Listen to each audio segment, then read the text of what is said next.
आज हम बहुत ही इंटरेस्टिंग टॉपिक स्टार्ट करते हैं, इक्विलिब्रियम प्राइस या फिर मार्केट इक्विलिब्रियम भी कहते हैं। Equilibrium in general means a state of balance. It indicates the situation where the forces working in the opposite directions are brought to balance. It also refers to a position from where there is no tendency to move or deviate unless there is a change in the forces influencing the equilibrium. अर्थात ये एक ऐसी दशा है, एक ऐसी अवस्था है जहाँ पे जो मूल्य है वो साम्य दशा में होती है, अर्थात मांग एवं पूर्ति संतुलन अवस्था में होती है।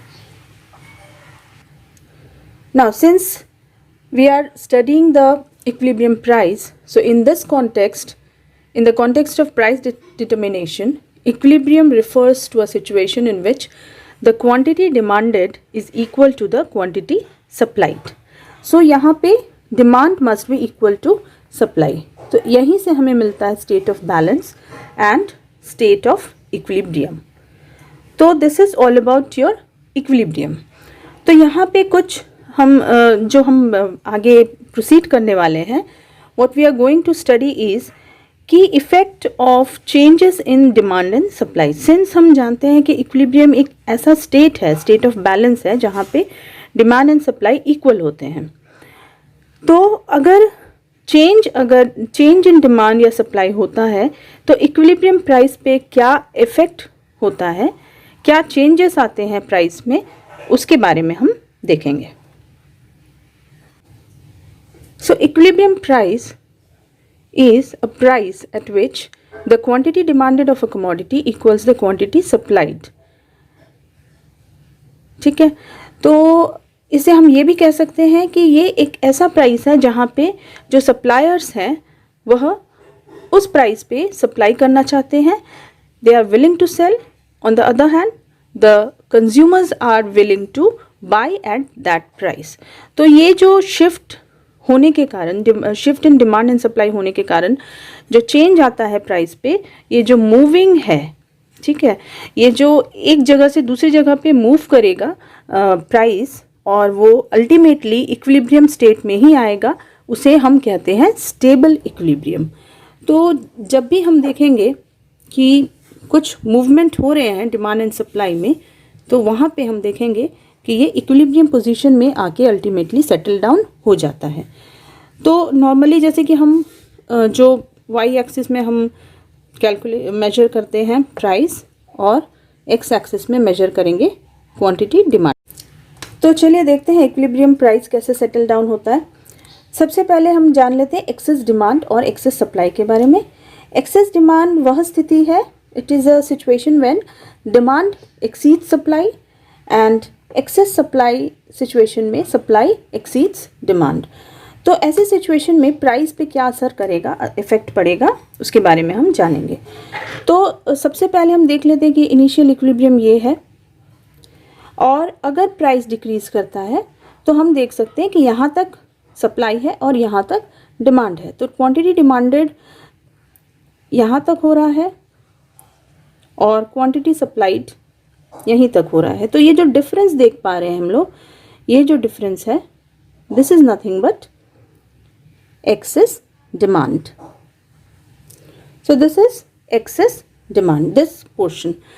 सिमिलरली अगर प्राइस हाई होता है, इस प्राइस पे नॉर्मली डिमांड, प्राइस अगर बढ़ता है, इंक्रीज़ करता है, तो नॉर्मली जो होता है नॉर्मल गुड के केस में डिमांड गिर जाता है, demand decreases and supply increases. So obviously यहाँ पे ये जो देख सकते हैं, यहाँ पे डिमांड यहाँ तक है और सप्लाई यहाँ तक। तो ये ऐसी स्थिति में क्या हो रहा है, ऐसी स्थिति में सप्लाई एक्सेस सप्लाई है। तो इस तरह की सिचुएशंस में प्राइस कैसे रिएक्ट करेगा। ऑब्वियसली जब एक्सेस सप्लाई है, that means demand is less than supply. So in this case what happens, price starts falling. ठीक है, अब ये डिक्रीज करते करते एक ऐसी पोजीशन पे आएगा जो कि इक्विलिब्रियम पोजीशन कहलाता है, यानी स्टेबल इक्विलिब्रियम। स्टेबल इक्विलिब्रियम के केस में ऐसा होता है कि अगर demand is less than supply तो price decreases, and on the opposite side if price is less than if demand is greater than supply then price increases। ठीक है, तो प्राइस, ये जो प्रोसेस है ये कंटिन्यू होता रहेगा और ये अल्टीमेटली सेटल डाउन करेगा कहाँ पे जाके, इक्विलिब्रियम पोजीशन में। तो ये प्रोसेस जो है कंटिन्यू होने के कारण प्राइस और क्वांटिटी इक्विलिब्रियम पोजीशन में अल्टीमेटली आके सेटल डाउन हो जाएगा।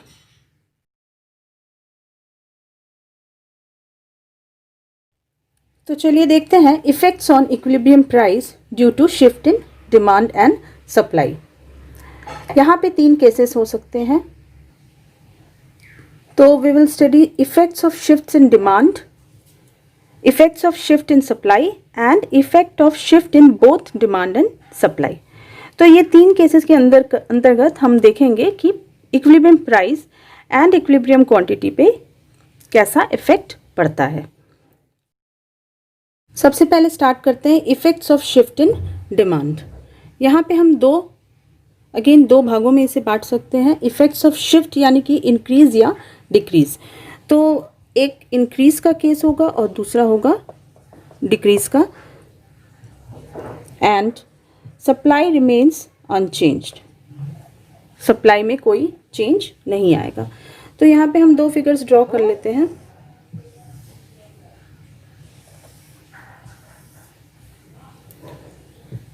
This is supply, this is demand, this is demand and this is supply, this is demand, this is supply। As usual हम लोग, ये है हमारा equilibrium, initial equilibrium PE QE। Labelling करना का भूले ना, लेबलिंग बहुत ही इम्पॉर्टेंट। सो एज यूजुअल हम y एक्सिस में प्राइस लेंगे और x एक्सिस में मेजर करेंगे क्वांटिटी ऑफ द कमोडिटी। तो अब देखते हैं कि इंक्रीज इन डिमांड से क्या इफेक्ट होगा इक्विलिब्रियम प्राइस एंड क्वांटिटी पे। Suppose for example increase in demand हो रहा है, सो ये शिफ्ट कर रहा है D0 से D1 पे। ठीक है, तो यहाँ पे हम देख सकते हैं कि अगर सप्लाई में किसी भी तरह का चेंज नहीं आता है तो प्राइस पे क्या असर करेगा। यहाँ पे हम देख सकते हैं कि सप्लाई और डिमांड का जो इक्विलिब्रियम पॉइंट है वो यहाँ पे आके सेटल डाउन हो जाएगा, क्योंकि यहाँ पे हम देख रहे हैं कि इस प्राइस पे हम देखेंगे कि इस प्राइस पे demand is in excess to supply, यानी कि डिमांड एक्सीड्स सप्लाई। इस प्राइस पे अगर हम देखते हैं तो इधर से ये मूव होते होते अब यहाँ पे ऐसा क्या होगा, डिमांड अगर ज़्यादा है सप्लाई से तो ऑब्वियसली क्या होगा, प्राइस इंक्रीज होगा। तो प्राइस इंक्रीज होते होते it will continue to increase till this point. तो यहाँ पे आके ये सेटल डाउन हो जाएगा। ठीक है, तो price and quantity will settle down at a new equilibrium position which is nothing but PE1 और QE1। ये 0 है इनिशियल इक्विलिब्रियम, दिस इज 0। ठीक है, तो ये जो प्रोसेस है ये कंटिन्यू रहेगा। यहाँ पे मैं एक डॉटेड लाइन बना रही हूँ जिससे कि आप लोगों को समझ में आए कि यहाँ तक इस प्राइस पे डिमांड इतना है, लेकिन जहाँ हम जानते हैं कि सप्लाई इतना ही है इस प्राइस पे। ठीक है, प्राइस पे यहाँ तक सप्लाई है और यहाँ तक डिमांड है। तो ऑब्वियसली क्या होगा, इस प्राइस पे प्राइस इंक्रीज होगा, क्योंकि ऑब्वियसली जब डिमांड ज़्यादा होने लगता है किसी भी चीज़ का तो प्राइस इंक्रीज करता है। तो ये सिंपल सा प्रोसेस है जो कि changes in demand and supply के कारण आता है। तो नेक्स्ट यहाँ पे हम देखते हैं डिक्रीज होने के कारण क्या होगा। अगर डिमांड का शिफ्ट टूवर्ड्स लेफ्ट यानी कि डिक्रीज कर रहा है तो इट शिफ्ट्स टूवर्ड्स लेफ्ट। तो यहाँ पे हम इस प्राइस पे हम देख सकते हैं, इस प्राइस पे यहाँ पे डिमांड अभी यहाँ इतना है और सप्लाई यहाँ तक है, ठीक है। तो जब डिमांड डिक्रीज हो रहा है और सप्लाई इन एक्सेस है, तो यहाँ पे ये पोजीशन क्या आ रहा है, ये एक्सेस सप्लाई का पोजीशन आ जा रहा है। तब क्या होगा, एक्सेस सप्लाई होने के कारण प्राइस जो है वो डिक्रीज करेगा। तो somewhere it will settle down here, ठीक है। यहाँ पे इंटरसेक्शन पॉइंट हो रहा है डिमांड एंड सप्लाई का, तो यहाँ पे आके ये सेटल डाउन कर देगा। तो ये जो moving towards this equilibrium point है, ये इसे ही हम कहते हैं एक स्टेबल इक्विलिब्रियम, क्योंकि वह अल्टीमेटली सेटल डाउन हो जाता है इक्विलिब्रियम प्राइस पे, जहाँ पे demand and supply equal position में होते हैं। So this is new equilibrium. So ये प्रोसेस कंटिन्यू होते होते यहाँ पे इक्विलिब्रियम प्राइस पे आके सेटल डाउन होगा। तो this is nothing but the new equilibrium price. तो ये हम इसे डिनोट करते हैं PE1 से QE1। This is the equilibrium quantity and price. तो हमने देखा कि सप्लाई के बढ़ने पे प्राइस डिक्रीज हो रहा है और क्वांटिटी इंक्रीज हो रहा है, ठीक है। नेक्स्ट हम देखते हैं सप्लाई अगर डिक्रीज होता है तो क्या इफेक्ट होगा on equilibrium price and quantity. तो ये है न्यू सप्लाई कर्व। अब इस प्राइस पे हम देख सकते हैं इनिशियल प्राइस पे कि इनिशियल प्राइस पे we can see that demand इतना है लेकिन सप्लाई सिर्फ इतना ही हो रहा है, ठीक है। सप्लाई सिंस डिक्रीज हुआ है, तो अब जब डिक्रीज होने के बाद तो ऑब्वियसली ये क्या क्रिएट कर रहा है, ये एक्सेस डिमांड क्रिएट कर रहा है। ये जो गैप है, ये जो gap between this point and this point है, ये एक्सेस डिमांड क्रिएट कर रहा है। तो अब एक्सेस डिमांड की अवस्था में क्या होगा, प्राइस इंक्रीज होना शुरू करता है। प्राइस इंक्रीज होगा तो डिमांड फॉल डाउन होगा, डिक्रीजेस, एंड सप्लाई इंक्रीजेस। तो ये ऑपोजिट फोर्सेस जो हैं ये प्रोसेस में ये अपने प्रोसेस से, ठीक है, मूव करते करते इक्विलिब्रियम प्राइस में सेटल डाउन हो जाएंगे। अल्टीमेटली ये इक्वेट हो ही जाएगा। तो again we get a new equilibrium price. पहले तो यहाँ तक था सप्लाई जो डिक्रीज होके यहाँ तक आया था, तो इसे Q1 से डिनोट कर रहे हैं और हम इसे new equilibrium price and quantity से डिनोट कर रहे हैं Q1E से, और ये प्राइस जो है ये PE1 है। Okay, I hope it is clear to you कि इंक्रीज हो या डिक्रीज हो किसी चीज़ में भी, सप्लाई में या डिमांड में, price will settle down price will settle down at a point where supply equals demand. तो इसे ही हम कहते हैं स्टेबल इक्विलिब्रियम प्राइस। इसके बाद हम देखेंगे नया केस, जो नंबर 3 केस है, उसमें कैसे इफेक्ट पड़ता है इक्विलिब्रियम प्राइस पे एंड क्वांटिटी पे।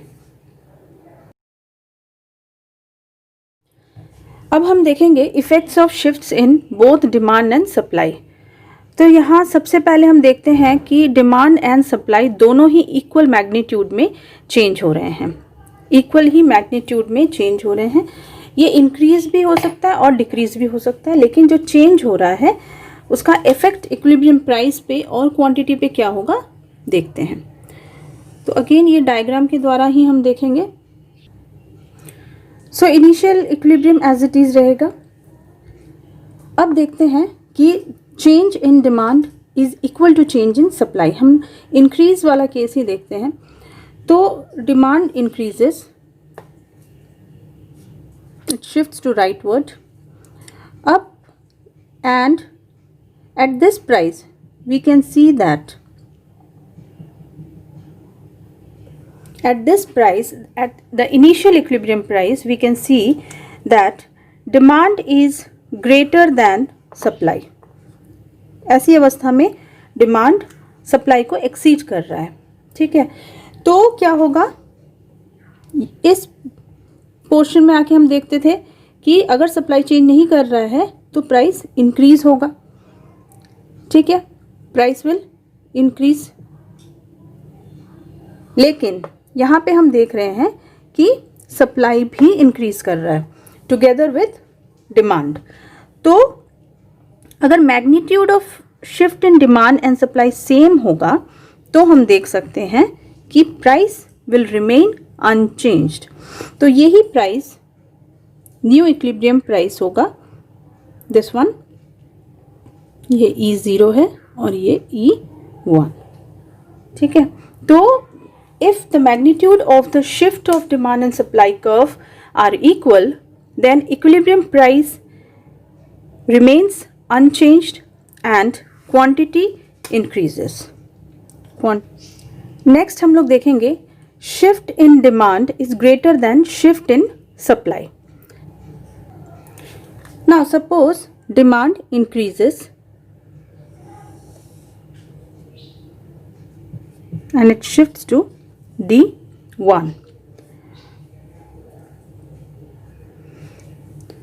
लेकिन जो सप्लाई है वो भी इंक्रीज हो रहा है, लेकिन magnitude of shift in supply is less then that of demand curve. तो हम देख सकते हैं कि इनिशियली जब डिमांड इंक्रीज हो रहा था तो यहाँ पे at this price demand was too much in excess of the supply, initial supply. ठीक है, यानी कि एक्सेस डिमांड है यहाँ पे। लेकिन एट द सेम टाइम जब सप्लाई भी इंक्रीज हो रहा है, सप्लाई इंक्रीज हो रहा है लेकिन उतना इंक्रीज नहीं हो रहा जितना कि डिमांड इंक्रीज हुआ है। तो ऐसे कंडीशन में क्या होगा, ऐसे कंडीशन में इक्विलिब्रियम तो यहाँ पे आके सेटल डाउन हो रहा है। तो this one is the E1 new equilibrium. तो यहाँ पे हम देख रहे हैं कि क्वांटिटी बढ़ा है, सप्लाई भी और डिमांड भी, और इसके साथ ही साथ प्राइस भी इंक्रीज हुआ है।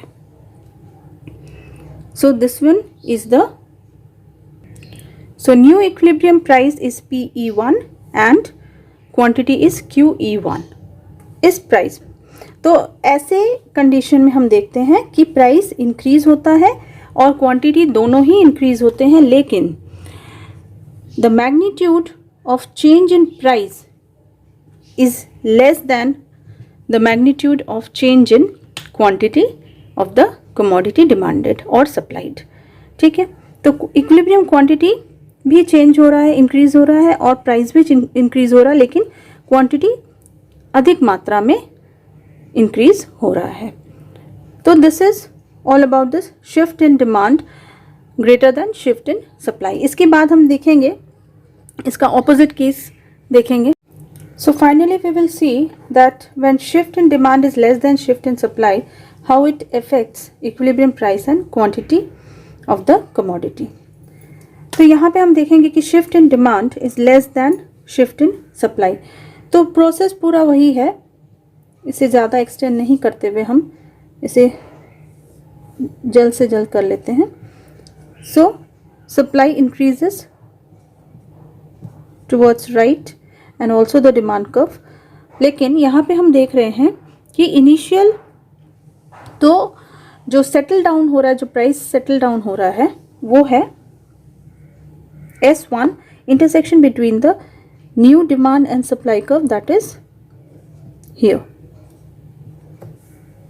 ठीक है, तो यहाँ पे हम देख सकते हैं कि क्वांटिटी और प्राइस यहाँ पे चेंज हो रहा है, दोनों ही चेंज हो रहा है, दोनों ही चेंज हो रहे हैं। यानी यहाँ पे हम देख सकते हैं कि प्राइस डिक्रीज हो रहा है और क्वांटिटी इंक्रीज हो रहा है। तो इस तरह से हम देख सकते हैं, it is very easy to determine the equilibrium price and quantity with the shifts in demand and supply.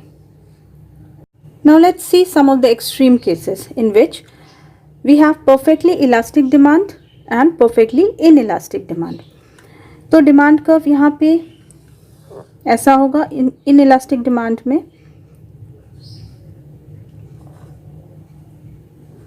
ये इनिशियल इक्विलिब्रियम है और एज यूजुअल सप्लाई कर्व जो है पॉजिटिवली स्लोप्ड कर्व है। तो इक्विलिब्रियम प्राइस यहाँ है। ये दो अलग अलग केसेस हैं, यहाँ पे परफेक्टली इलास्टिक डिमांड है और यहाँ पे परफेक्टली इन इलास्टिक डिमांड है। तो अब देखते हैं कि शिफ्ट इन सप्लाई कर्व से changes in equilibrium price and quantity कैसा होता है। तो सबसे पहले हम देख लेते हैं कि सप्लाई जब डिक्रीज करता है, demand will remain unchange as it is perfectly elastic demand. तो यहाँ पे हम देख सकते हैं कि सिंस इस प्राइस पे डिमांड चेंज तो होता नहीं है, तो यहाँ पे सप्लाई चेंज हो रहा है, यानी कि यहाँ पे क्वांटिटी डिक्रीज होगा, क्वांटिटी डिक्रीज होगा और ये है new equilibrium quantity and price. Similarly अगर हम लोग ऑपोजिट डायरेक्शन में देखते हैं कि सप्लाई इंक्रीज कर रहा है,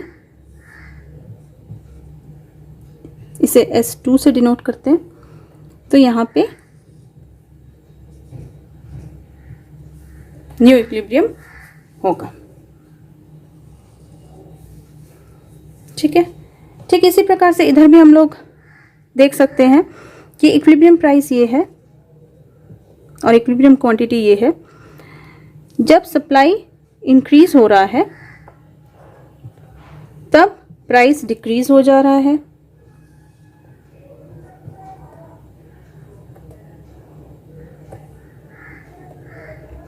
ठीक है। इनिशियली हम देख सकते हैं कि यहाँ पे अगर सबसे पहले तो हमें ये देखना है कि इनिशियली सप्लाई इंक्रीज करने पे कितना अमाउंट, यहाँ पे हम देख सकते हैं कि देयर इज एक्सेस सप्लाई, ठीक है, क्योंकि सप्लाई एक्सीड्स डिमांड। तो यहाँ पे हम देखेंगे कि प्राइस डिक्रीज होगा। ठीक इसी प्रकार से अगर सप्लाई शिफ्ट करता है टुवर्ड्स लेफ्ट, यानी कि सप्लाई डिक्रीज हो रहा है, तो इस केस में हम देख सकते हैं कि at initial equilibrium we have excess demand because supply यहाँ तक है और डिमांड यहाँ तक। तो इस केस में क्या होगा, एक्सेस डिमांड हो रहा है। तो एक्सेस डिमांड के केस में क्या होता है, प्राइस इंक्रीज करता है। तो इंक्रीज करते करते कुछ इस तरह से इंक्रीज होगा जहाँ पे demand and supply becomes equal. तो ये न्यू प्राइस है। लेकिन इस केस में हम देख सकते हैं कि quantity remains unchanged, there is change in price but the quantity demanded remains unchanged. और इसमें हम देख सकते हैं कि प्राइस रिमेन्स अनचेंज्ड और क्वांटिटी में चेंज आता है। ठीक है, तो this is the case where we have perfectly elastic demand and perfectly inelastic demand. Similarly, we have for perfectly elastic supply and perfectly inelastic supply. So let's see that. Finally, let's see अगर perfectly elastic supply है और perfectly inelastic supply है तो price और equilibrium quantity पे क्या effect पड़ेगा। तो हम लोग ये तो जानते हैं initially in a perfectly elastic supply curve and perfectly inelastic supply curve. तो अगर डिमांड कर्व राइटवर्ड शिफ्ट हो रहा है तो हम देख सकते हैं कि न्यू इक्विलिब्रियम पॉइंट जो है वह यहाँ पे होगा at the intersection of the supply curve and demand curve. क्योंकि यहाँ पे शिफ्ट हम नहीं दिखा रहे हैं, यहाँ पे सप्लाई कर्व शिफ्ट नहीं हो रहा है एट दिस प्राइस ओनली, तो इक्विलिब्रियम क्वांटिटी जो है वो इंक्रीज करेगा और प्राइस रिमेन्स अनचेंज्ड। ठीक है, तो इस केस में ऐसा है। और इधर हम देख सकते हैं अगर राइटवर्ड शिफ्ट होता है तो हम देख सकते हैं कि price increases at the new equilibrium, this one becomes new price but quantity remains unchanged. तो दोनों में ही हम देख सकते हैं कि यहाँ पे प्राइस रिमेन्स अनचेंज्ड और यहाँ पे क्वांटिटी रिमेन्स अनचेंज्ड। ठीक इसी प्रकार से हम ऑपोजिट केसेस भी देख सकते हैं जहाँ पे हम देखेंगे कि अगर डिमांड कर्व डिक्रीज करता है तो क्या होगा, तो यहाँ पे शिफ्ट होगा, तो इक्विलिब्रियम यहाँ पे हो जाएगा। तो ये है E0, E1 और ये है E2, क्वांटिटी, इक्विलिब्रियम क्वांटिटी 2। ठीक इसी प्रकार से यहाँ पे भी हम कर सकते हैं। यहाँ पे डिक्रीज हो रहा है डिमांड, तो यहाँ डिक्रीज हो रहा है डिमांड, तो प्राइस भी डिक्रीज हो रहा है। पहले इंक्रीज हो रहा था इस केस में, अब इस केस में हम देख रहे हैं कि ये डिक्रीज हो रहा है, लेकिन क्वांटिटी एज इट इज रह रहा है। तो this is all about equilibrium price under different cases. Video अच्छा लगे तो लाइक, शेयर, सब्सक्राइब ज़रूर कीजिए, और किसी भी तरह का डाउट्स या क्वेरी हो तो कमेंट बॉक्स में अपने कमेंट्स ड्रॉप कर सकते हैं।